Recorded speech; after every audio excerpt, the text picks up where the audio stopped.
sa aking mga kabata ni Dr. Jose Rizal. Kapag ang bayay sadyang umiibig sa kanyang salitang kaloob ng langit, sanlang kalayaan na saring masapit, katulad ng ibong nasa himpapawid. Pagkat ang salita'y isang kahatulan sa bayan, sanayot, mga kaharian, at ang isang tao'y katulad kabagay ng alinmang likha noong kalayaan. Ang hindi magmahal sa kanyang salita, mahigit sa hayop at malansang isda.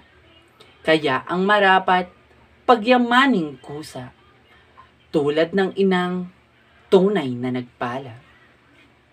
Ang wikang Tagalog tulad din sa Latin, sa Ingles, Kastila at salitang Anghel. Sapagkat ang poong maalam tumingin, siyang naggawad, nagbigay sa atin.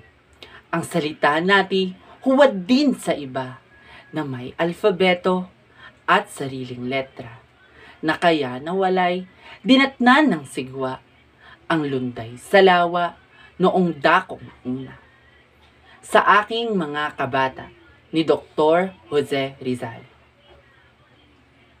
Ako po si Jan Alan B. Bugdot from BSHM 2E.